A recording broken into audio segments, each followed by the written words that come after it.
On today's episode of Gordie's Detroit Sports Catch-Up, we're going to go ahead and review the Tigers' series victory this weekend against the KC Royals. And also in the second segment of the episode, we're going to go ahead and take a look at the Detroit Lions roster cuts. It's cut day, so we'll see who's going to make the 53-man roster, who's not. All that and more next on Gordie's Detroit Sports Catch-Up.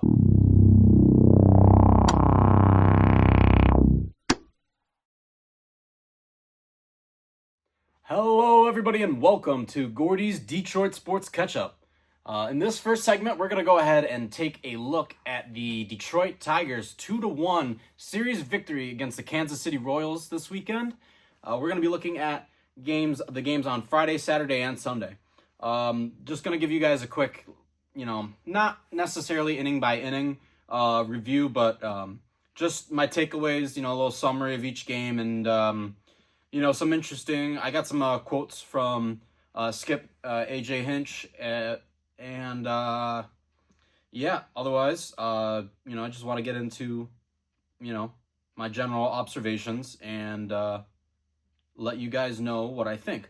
But before I get into our first game of the series on Friday, you guys might notice a little something different. I got a lot more stuff kind of going on back here. Some of my favorites. I got Brett Hull 700 career goal placard. That one's pretty sweet. Big fan of this article, printout. And my favorite edition is a Golden Tate signed autographed football. That one, that's my favorite piece in this whole collection. I got my classic bobbleheads. You can tell they're mine when I was a kid because they're a little bit scuffed up, but that's all right. We still got one of these mint condition, so no worries. But yeah, we got our guy over here. We got Mr. Max Scherzer, the Psycho, and then we got JV. Then we also got up here. I got a Stevie Y signed puck and rookie card. And then we've got Clark Griswold and Cousin Eddie, the best holiday movie of all time. And then added a few more towels to the collection. But other than that, let me stop babbling about my decorations. And let's get into this Tigers game, shall we? So, first thing I want to do, show you guys we got something new for the show. So yeah, guys, I decided to make a little bit of an investment into the show, and I got a whiteboard here. I really hope this will help streamline the show and give you guys a little bit more of a visual aid to help follow along, so it's easier to keep up with what I'm saying, and harder to get lost and some of the confusion. I know sometimes I struggle to get the point across in an efficient manner, and trust me, guys, I'm working on that. But really hoping this can help out a little bit. So, anyways, let's go ahead. Let's start with Friday night's victory, 7-5 over KC. They really they overcame a lot in that game, and mostly it was a rough start from Casey Mize. Just when we thought that he might be turning it around, his last game he was not too bad. He definitely lets us down a little bit. Statistically speaking, he pitched 5 2/3 of a game with 9 hits, 3 earned runs, 1 walk, and 0 strikeouts. 0 strikeouts is unacceptable from your third, who should be your third best pitcher in your rotation. That's never something that you want to see from your starting pitcher, but happens. Shout out to Zach McKinstry. That's the player of the game for sure. And the first player I have on the board here, he went 3 for 4 with 1 RBI. 1 home run, and he was a double away from completing the cycle. The last Tiger to hit for a full cycle was Carlos Guillen in August of 2006. So shout out, man. Yeah, it came pretty close, and had a hell of a night on a Central Michigan night. Fire up chips. So yeah, that was really awesome to see a little bit of a reinvigoration uh from Zach McKinstry, from ZMac. Anyways, other than ZMac, we had a couple more guys that contributed on Friday night. One of them, Andy Ibanez, went 2 for 2 when he came in the game later. He had one RBI and no home runs. We had Gleyber Torres. He's been very consistent over the past few weeks. I think coming off of the All-Star break, we kind of saw a little bit of a slump from him, along with plenty of other guys in this clubhouse. But he was definitely able to um, resume that role of being Mr. Consistent, eating up pitches and going long counts. Um, he went 2 for 5 with one RBI. Um, a solid performance overall, and kind of exactly what you need from a guy like Glaber.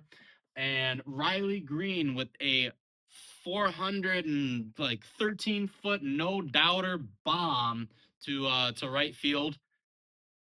That was one of my favorite Riley Green highlights of the whole season. That was awesome. Um, anyways, you had Berger on the mount for KC. He did significantly better than Casey in similar sample size with 5 innings pitched, 5 strikeouts, 3 hits, 2 earned runs, and 1 walk.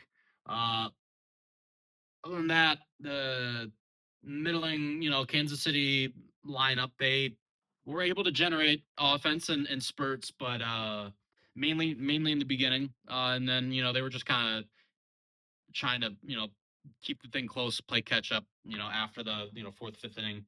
But yeah, Vinny Pasquantino, 2 for 5, 2 RBIs, 1 homer. Yastrzemski, it was 2 for 3, no homers, no RBI, and Garcia 2 for 4, no RBIs, 1 walk. Um, yeah, yeah, not a whole lot else to say. Riley's homer was his 30th of the year, I believe. So, uh, yeah, yep, that was his 30th of the year. That's pretty badass from Riley Green. Uh, wow. So Vinny Pasquantino homered in the ninth, tying a franchise record with homers in 5 straight games. Uh, Unfortunately, it wasn't enough, and Tigers cruised to the victory, and uh, they solidified their lead in the AL Central with, at the time being 77-53. Um, yeah, I don't have a whole lot else to say about this one. Those Motor City jerseys tonight, but yeah, nothing too crazy on Friday night other than the comeback victory and the Spencer or the Riley Green bomb. Anyways, let's move on to Saturday. I got a little bit more in-depth notes for this game. Unfortunately, I did lose a lot of my notes for Friday's game. I don't know how great those notes were in general. I was at work and doing 2 things at once, watching the game, trying to take notes, and also trying to do what I was doing at work. So, anyways, let me quit rambling and let's talk about Saturday's game. It's game 2 of the series, 3-game series against the Royals. At home, Detroit's starting pitcher was Chris Paddock. Our lineup: Keith, Torres, Carpenter, Torkelson, Green, Dingler, McKinstry, Baez, Rogers. So, you know, just basically a full strength of roster. Um, it was cool to see. We had Dingler in there. Designated hitter basically, and or no, I'm sorry, it was we had our 2 catcher lineup. So that was a lot of fun to see. Um, Yep. Let's see here. First inning, nothing crazy. Second inning, we had a John India ground out into a double play. And then at the bottom of the second, not a whole lot. Torque fly out, Green single to right field. Dingler grounds into a double play. Um, Third inning, we had Jake Rogers first uh, first big hit of the day. Uh, so starting the bottom of the third, we had Zach McKinstry ground out. Javi Baez gets on base with a single, and Jake Rogers uh, nukes this one with or not nukes it, but lays a nice hit out with the RBI sack double, and Colt Keith struck out looking. So fourth inning, they were able to tie things up. Bobby Witt Jr. Gets a single and then advances the second off of a wild pitch. Pasquantino RBI double. Our game's now tied at one apiece. Garcia ground out. Perez popped up to first. Adam Frazier ground up to first. And then we go to the bottom of the fourth. Torres single to right. Carpenter ground out into a double play. And torque bomb. That thing went yard. So if I have this right, which pretty sure I have this right, I think that was a 392 foot, 393 foot. He just incinerated that ball. That would be his. I believe that would be his 28th. Yeah, so that was 28th home run of the year. He's on pace for 35. He's gonna have he's had a great year so far, and he's gonna, if he keeps this pace up, he's gonna be a consistent one home run, two home run a series, three home run a series kind of guy. So yeah, shout out to Torque getting things done. Um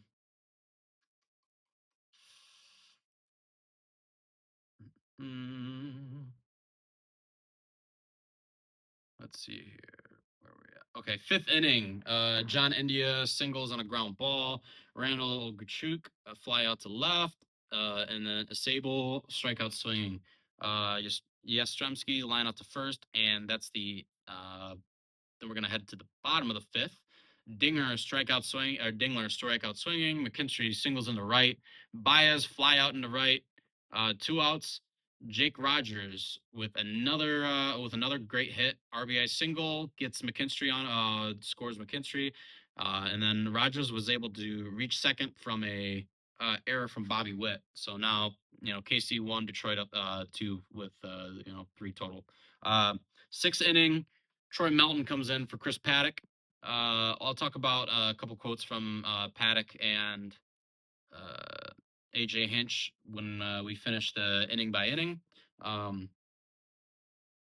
Soon as Troy Melton comes in, Bobby Witt hits a homer to left field. Pasquantino line out to right. Garcia ground out, and Perez ground out. Let's go to the bottom of the sixth. Torres walks. Carp fly out to center. Torque single. And it was a weird play at second. So our guy at center field makes the catch. I think Torres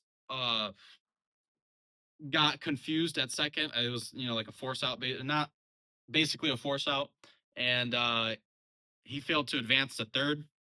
And I guess he didn't recognize that, it was an out. So they have to stop and review the play. And they actually, they decide it's Riley Green who, you know, made the hit to cause all this. That they would call him out, and then they would advance uh, Torres to third and Rogers to second. But didn't matter anyway because mm, didn't matter anyway because Dingler goes in and strikes out. But I wanted to talk about that too. So uh Dylan Dingler had a 15 pitch at bat, and at the very end it was a ball called like 6 inches out of the out of the zone. A terrible call. The garbage call. I was very surprised that just the officiating this whole weekend, this crew, just not the best. Obviously it's not like this is a make or break series or whatever, but um, all in all, just not good stuff from the umps from Blue this weekend. They definitely struggled quite a bit. Um, anyways, yeah, that was really rough to watch. But let's get into the seventh inning now. Um, John India walks and Grichuk RBI single to right field, and then Tyler Holton comes in for the rookie Troy Melton. So that's awesome. Kansas City pitch hits Lofton for a sable. Lofton ground ball into double play, and then we head to the bottom of the seventh. McKinstry strike out on a foul tip. Baez line out to second. And Rogers pop up to first. End of the inning. Eighth inning, Yastrzemski strikeout swinging. Pasquantino ground out, and Will Vest then comes in for Holton. Garcia strikes out. Bottom of the inning, Sam Long in for Taylor Clark.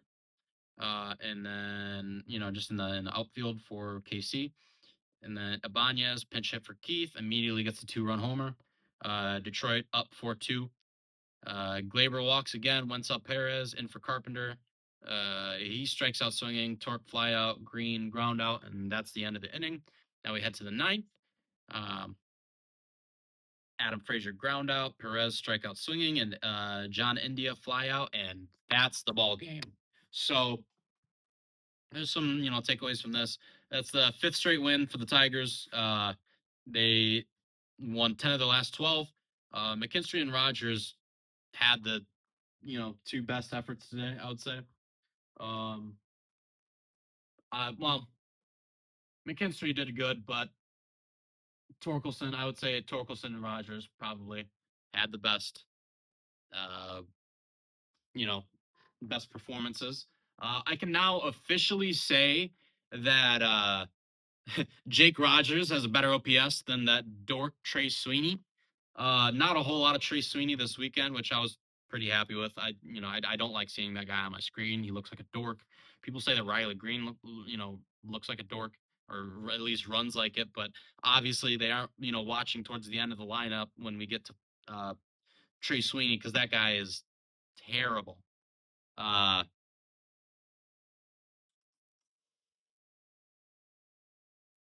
yeah. Other than that, Ibanez also contributed. Bobby Witt had a hell of a game for KC, and their pitcher Waka. I think it's Waka. Um, Decent game. 8 innings, 6 innings pitched, 4 Ks, 8 hits, 3 earned runs, and 1 walk. So not terrible for KC's pitcher, but obviously it wasn't enough to get the job done. Um,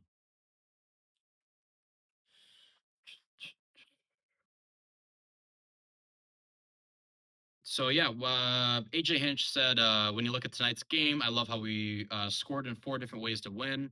We had Jake with a big double play after Javi got on base with a single, and he was able to score from first.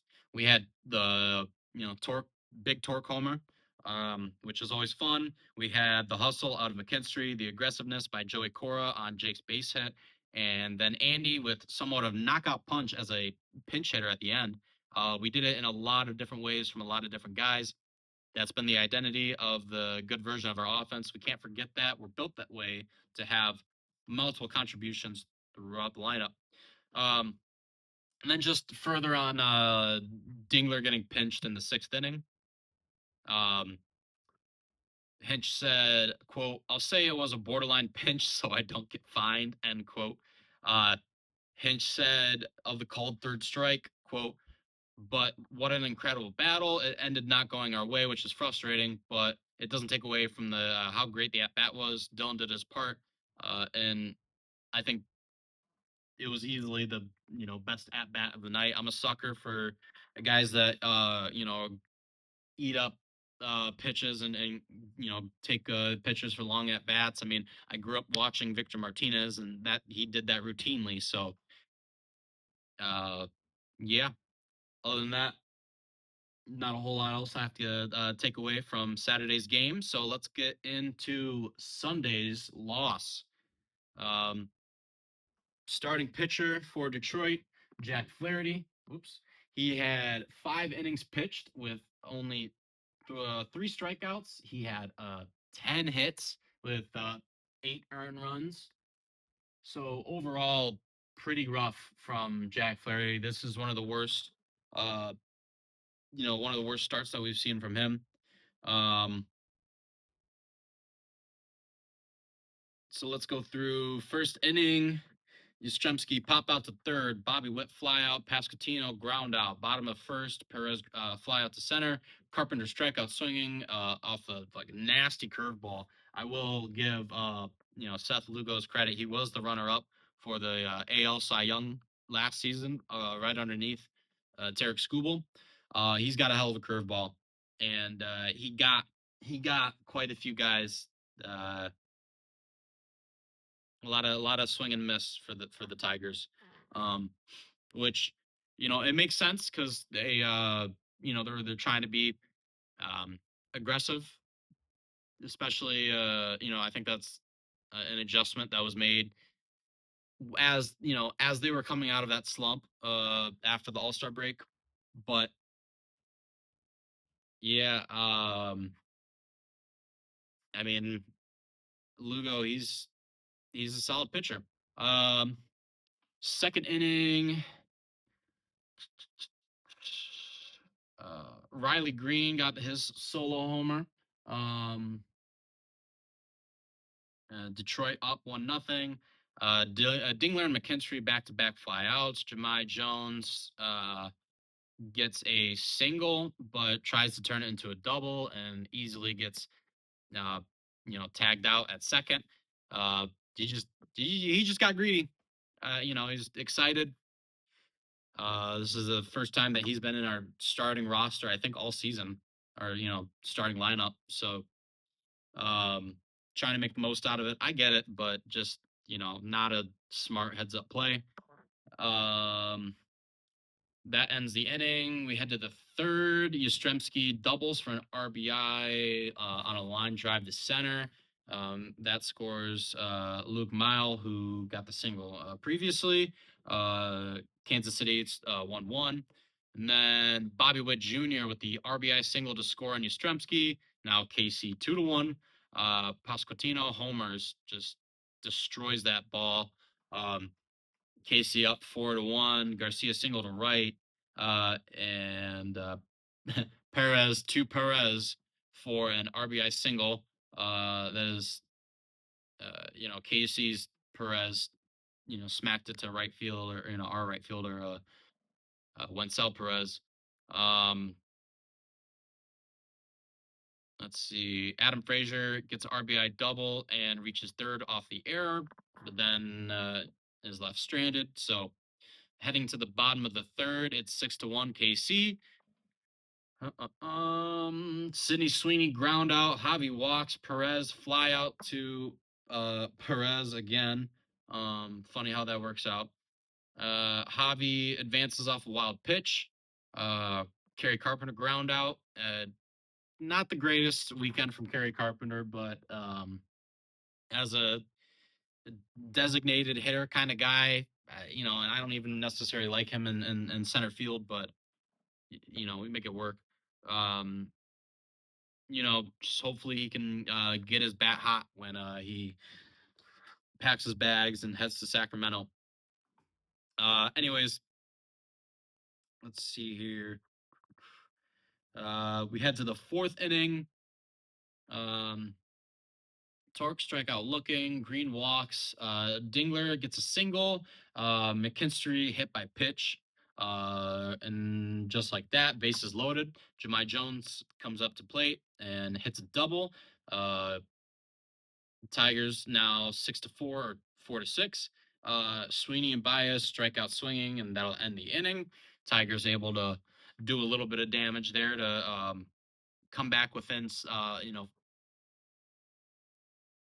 little bit of decent range, to try to come back for the victory. And that's one thing that I noticed throughout all three of these games is, and we'll talk about it later, but they don't give up. They're a real determined ball club, and they were down 5 runs, and they still clawed their way back to try to tie the game, and unfortunately it didn't work out for too long. But still, I mean, it's impressive, and especially when you don't get the help from your pitcher, um, and your bats are still able to stay hot. It makes me very optimistic for Tarek Skubal start. It makes me very optimistic for um, some of these other guys that we will have on, like obviously old man Charlie Morton or Kyle Finnegan.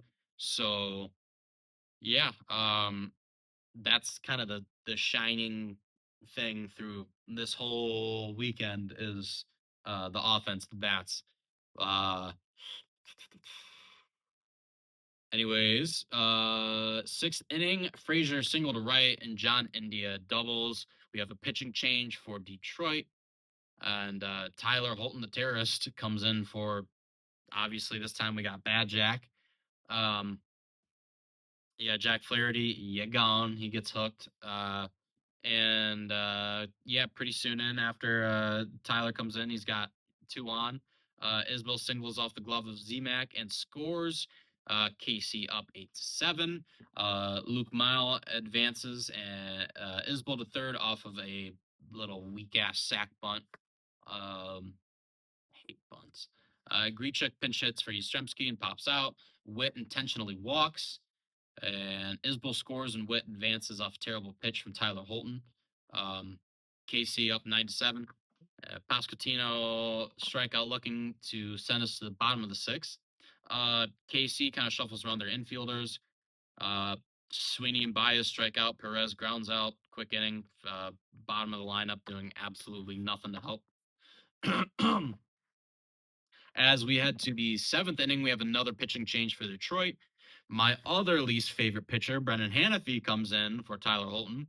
Hanafy's very first pitch gets destroyed into left field, past the bullpens.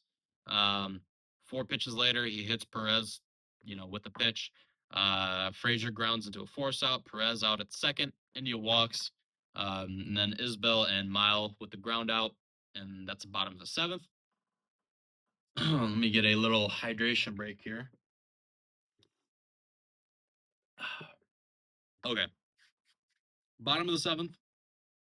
Carpenter fly out. And then we had another torque bomb. Um, Maybe not, a nuke, but it was a bomb. It was great, great solo home run. And that would be the last one that the Tigers scored today. Um, and yeah, other than that, not a whole lot else happening in this game. I thought Tommy Canley uh, did a really good job in the eighth inning. 3 up, 3 down. Um, he gets the 2 groundouts and he gets the strikeout looking on the curveball. Yeah, maybe next time let's give Tommy Canley, let's give him 2 innings. Let's give him 3 innings. See how he does. Uh, Anyways, yeah, terrible from Jack Flaherty.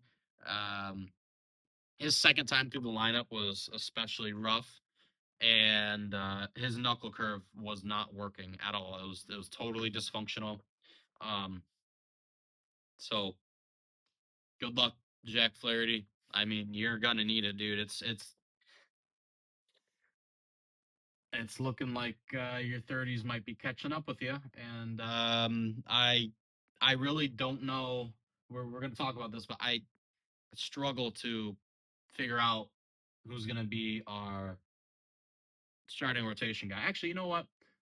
let's get into the takeaways right now. So number one, what does our playoff starting rotation look like? Obviously, number one, Tarek Skubal. But who's number two? Who's number three? Do we have a number four, or are we going to do pitch and chaos? What I think it's probably going to look like. Let's go ahead and get this out here. All right. Number one, Skubal. Number two, I think I I still think they're gonna throw Jack Flaherty out there. I really do. I mean he's got a lot more experience than a lot of these other guys on the roster. The only guy that could challenge that would be either Tarek or old man Charlie Morton, and so that's where I start to ponder who should be second.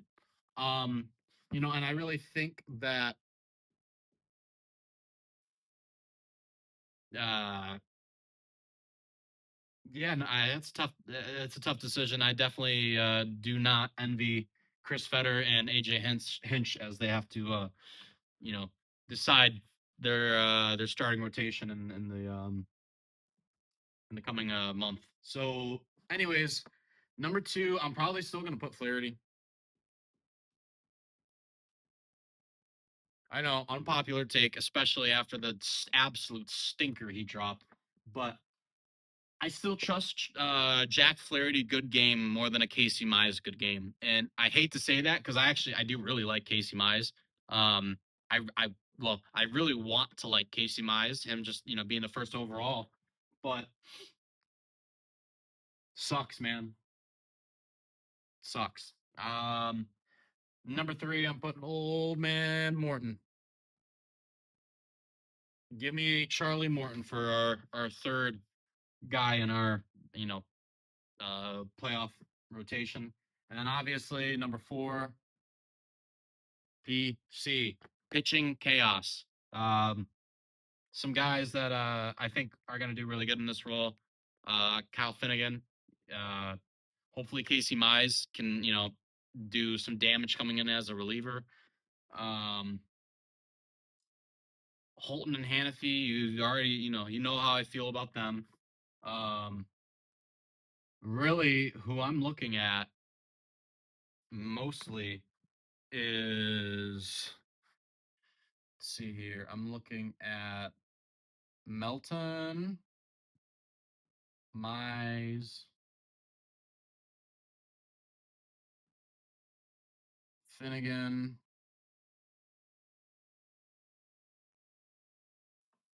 um, and Paddock.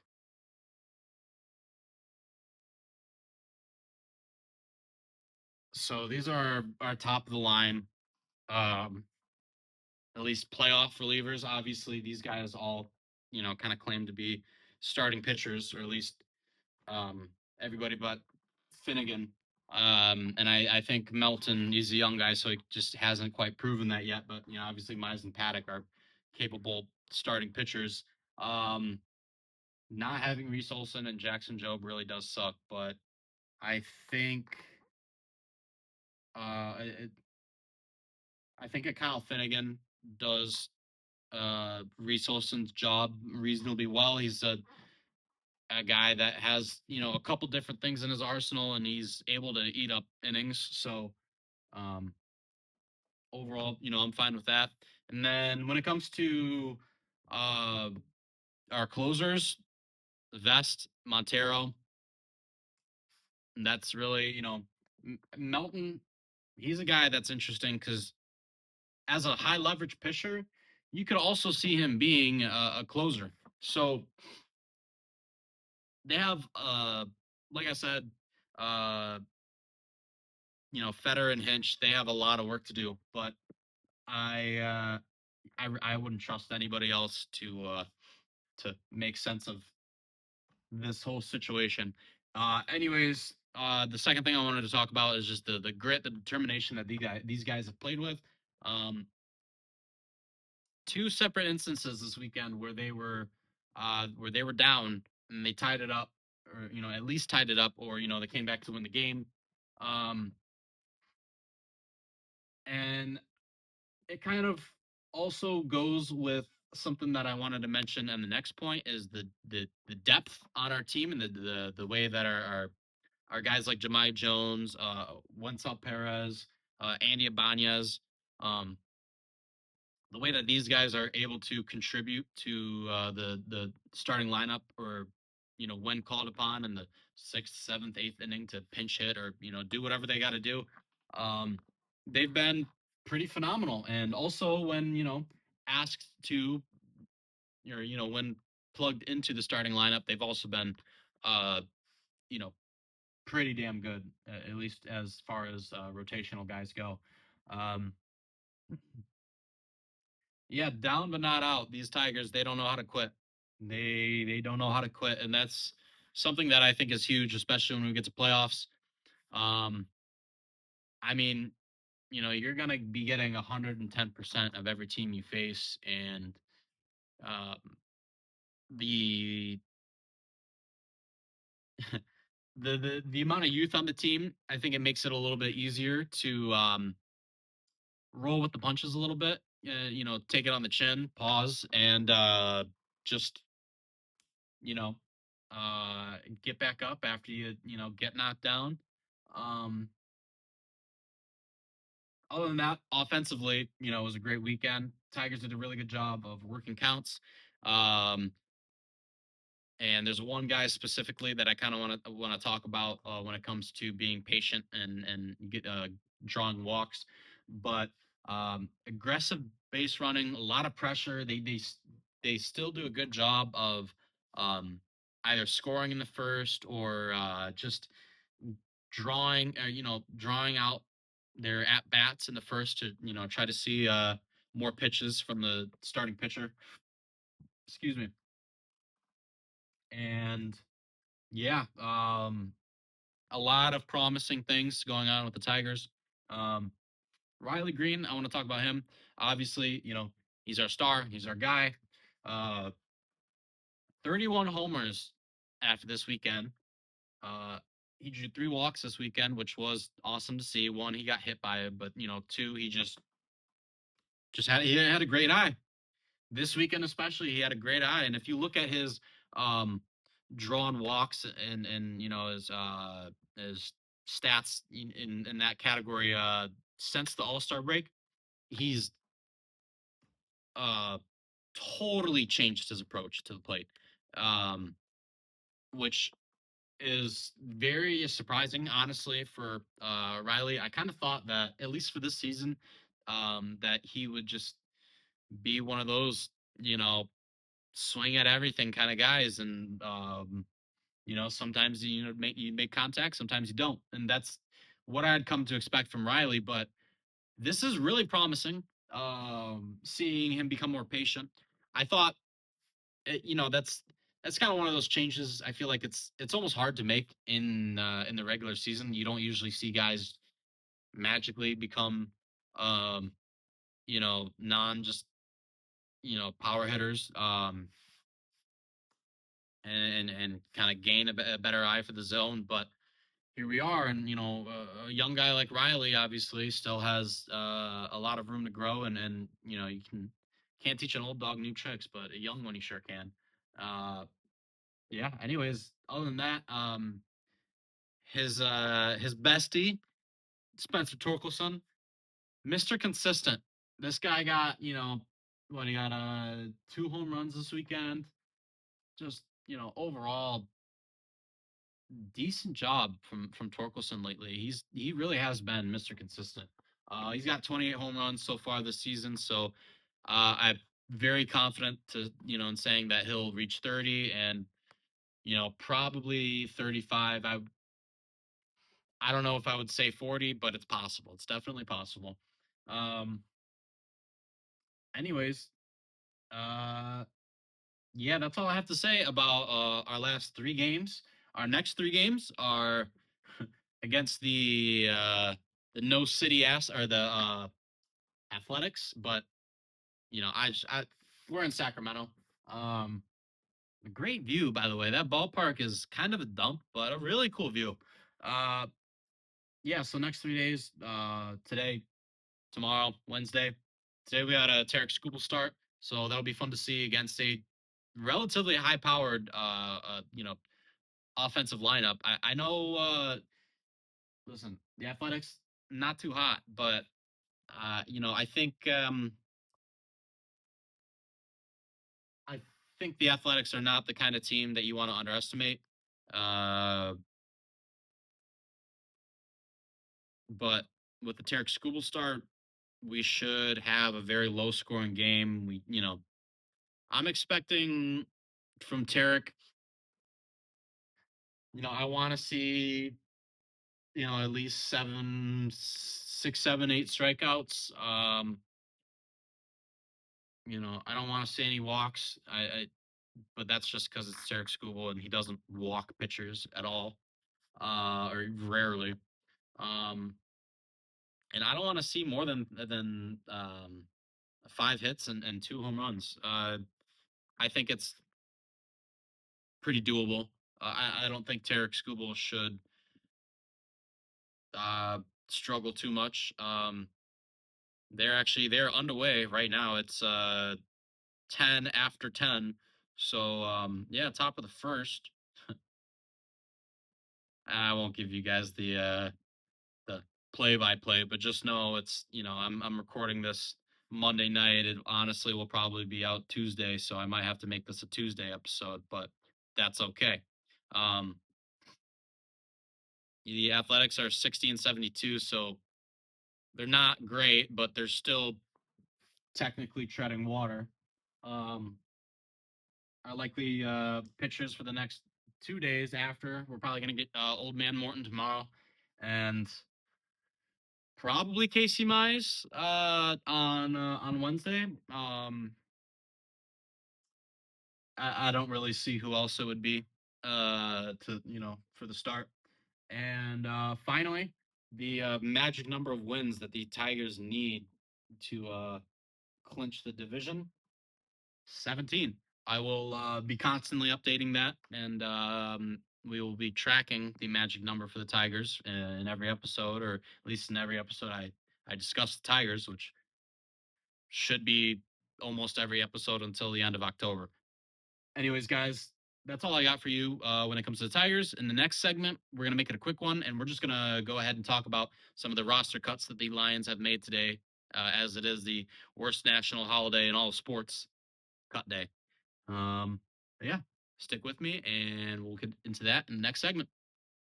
Welcome back, everybody, to Gordie's Detroit Sports Catch Up. This is segment 2 of the Monday edition of GDSCU, and we're going to go ahead and take a look at the Detroit Lions cuts today. So, yeah, unfortunately, cut day, man.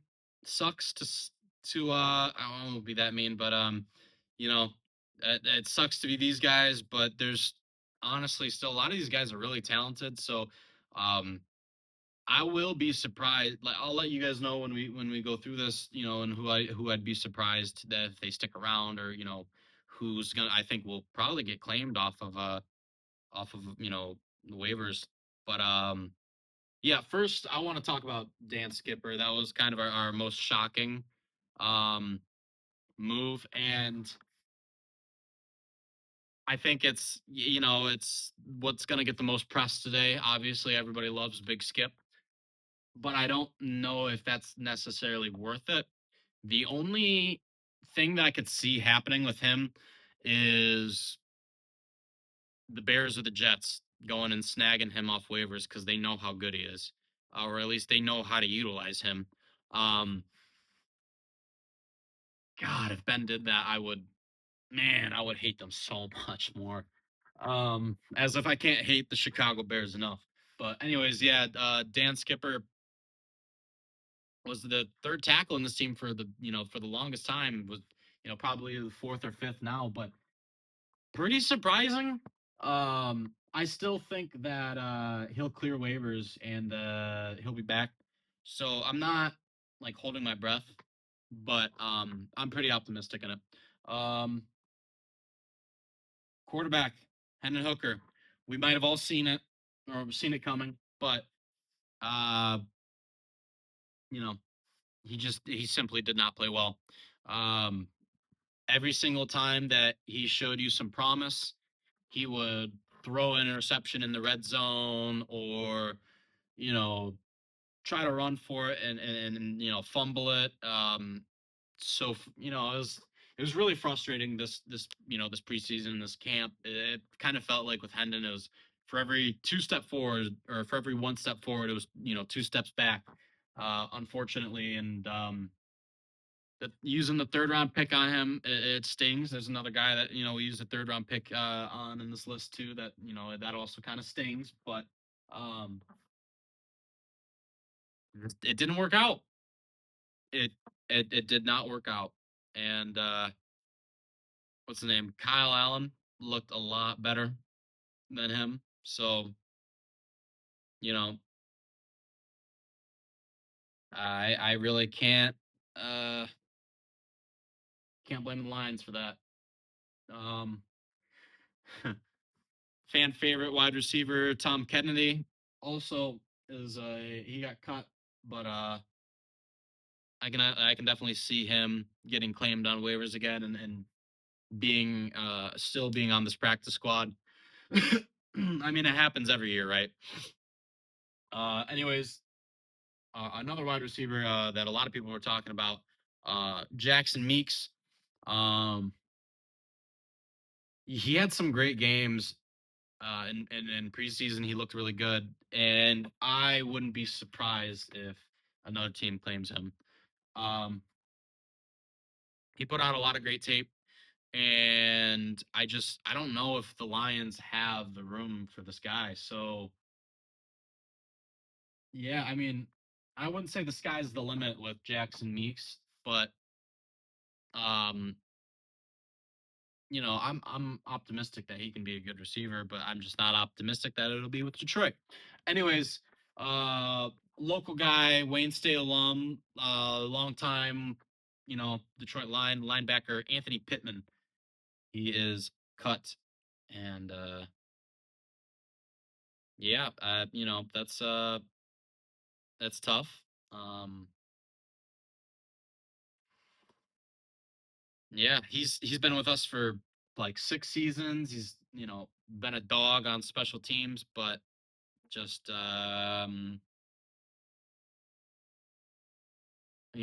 just not enough to make the 53-man roster. I can definitely see him um clearing waivers and being able to come back. Um yeah, they have a lot of linebackers on the depth chart. So somebody's gotta, you know, somebody's gotta bite the bullet. Anyways, who else do we got here? Um Defensive tackle Broderick Martin. Um Another, I believe he's a third round pick. Didn't work out. It just uh he had a decent game, I think, against what was it, against Houston, but not not what the Lions were expecting and needing in a big physical run, you know, gap stuffer, D tackle. So um never was worth the never made himself worth that pick. And hopefully he can find a change of scenery and do better. But anyways, another local guy, Nick Whiteside, Saginaw Valley State alum. He was cut. Um, he showed some flashes in training camp and especially in some of the um, uh, you know two-way scrimmages, but unfortunately, just not quite enough. I think that's another guy that probably could get picked up from another team off waivers. Um, Other than that, Miles Adams, he's been on the team for a long time. Hate to see him go. He filled in pretty decently last season when when our D line was battered and half of them were out. But pretty deep there now. So unfortunately, see you, Miles. Um, Other than that, um, we got Mitchell Aguday. Uh, was another one of those guys that came in last season and was able to contribute to in the end of the season when our team was um or at least our defense was just about flatlining. But um yeah, another just fringe guy that not quite good enough to make it. Um, Other than that, safety Ian Connolly, offensive lineman Zach Johnson, running back Deion Jackson, and there's a couple other guys on the list that I uh, you know, haven't talked about, like Nate Lynn or Eric Hallett, but you know, how much how much can I really talk about those guys? There's not a lot to talk about with those guys. Um, like I said, I would say for sure that well, not for sure. I'm gonna give it a 50-50 chance that Skip comes back. He's definitely back.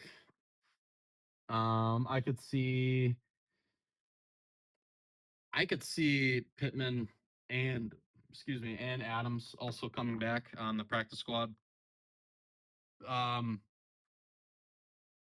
I think Meeks. I think he's gone. I think he's hitting another team. I think Broderick Martin. He's gone. He's gonna probably find another team. And then, really, the other guys on this list, I don't know. I I'll be completely honest with you guys. Some of the other names on this list, I just don't know. They're not gonna be contributing members on this team, so I'm not really gonna research a whole lot into them, and I'm not really gonna waste your guys' time and deep dive into them because I don't think it's really necessary. Um, yeah. Anyways, game one, September 7th at Lambeau, about 2 weeks away. Um, I was just thinking about it too earlier today. I was seeing highlights from the divisional round loss last season against Jaden Daniels and the Commanders, and the visceral feeling of disgust that you know just kind of hit me while I was watching those highlights. Um, it almost felt like being too far away, like or being like in a parked car and you're right next to the road and you see a little family of ducks start walking across the road, but it's too late because if you get out and run over there, you're just gonna get an even closer look of those ducks getting smashed. um yeah, there's really nothing, pretty hopeless feeling watching um your favorite offense and your favorite players just not be able to do anything against a team that normally you'd be able to beat. But it's it kind of made me a little angry.